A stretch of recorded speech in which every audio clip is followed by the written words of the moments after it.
I need to remove this panel, and especially because of the auto stop system, which I really want to disable. So removing, need to start with first this big panel, and only then you can reach out to the small one. So let's start it. This one is easy, we just grab it here, pull it from the other side. So pull it also from this side here, gentle, and you're done. So here you can see all the different clips that you need to reach out.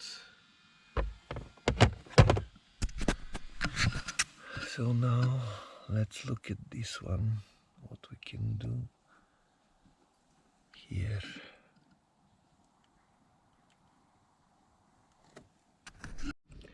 So managed so far to a bit detach it, but it turns out that you also need to remove this one, because it goes underneath. So this one, so far there are two clips at the bottom, and you just pull and you reach this point. So as it turned out, actually you need to disassemble half of the car. So in order to remove this panel, you need to remove this one here, but then in order to remove this one, you need to remove the side panel here. Luckily it's with clips, so I already did it. So you see all the clips, and then from here you already have an access. So let's continue with this one. So you need Torx 20, and then you remove this screw here.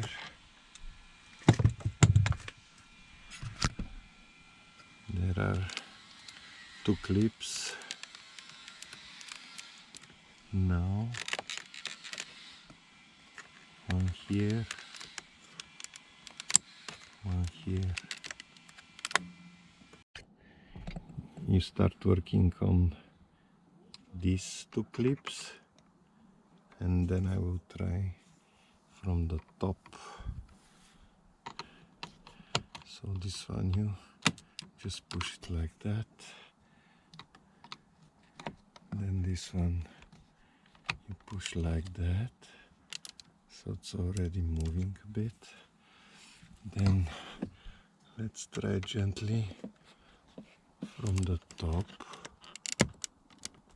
Okay, now it's even more moving, but there are still somewhere a clip that I cannot see. Yeah, because now it's almost free from the top.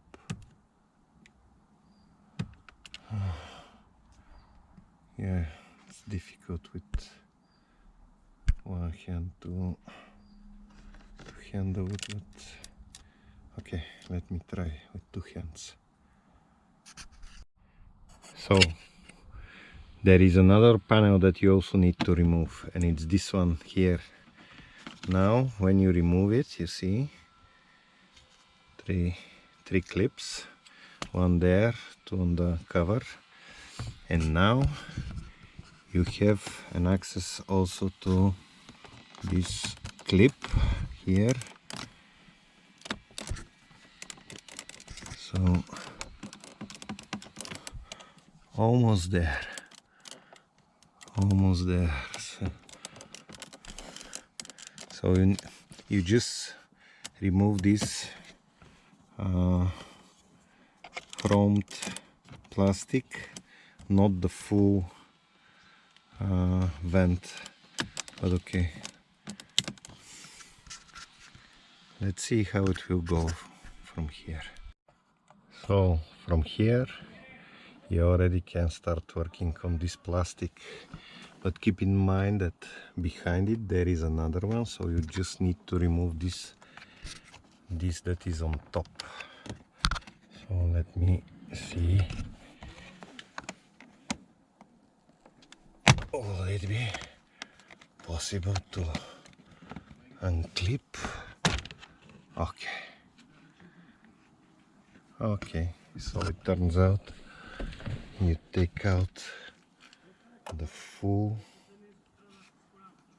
the full one. You see all the clips, and now you also have access to the buttons,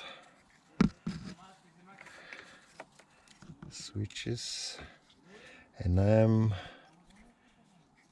very interested in this one because I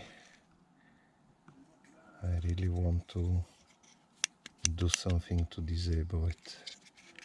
And okay, you have also one free spot here that you can put additional button. So mine has these three, and you still have place for one more. So now when everything is off,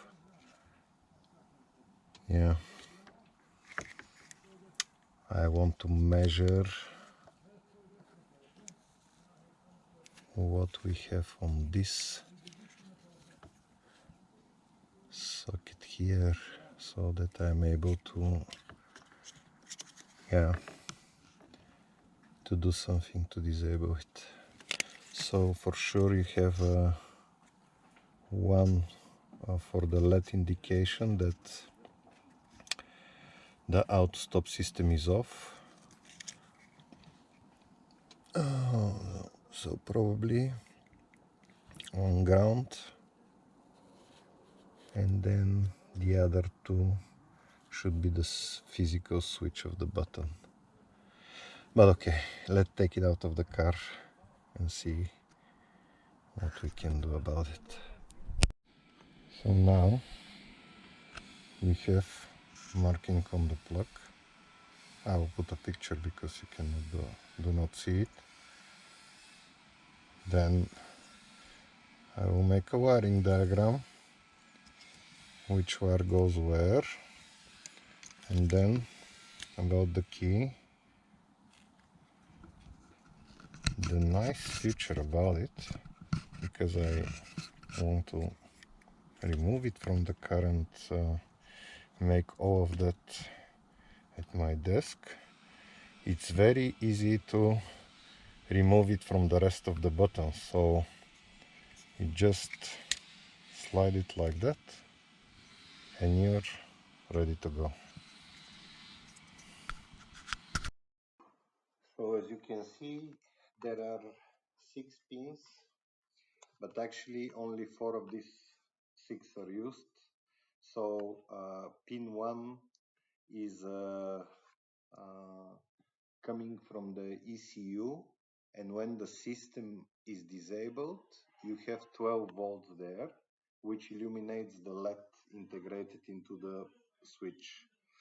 Then on pin 3 you have the ground, connected to ground. Pin 6 is the actual switch. When you press the button, pin 6 is connected to pin 3, so it's connected to ground.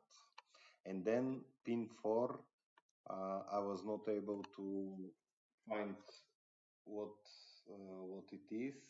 You have 0.5 volts, no matter if the system is on or off or you're pressing the button.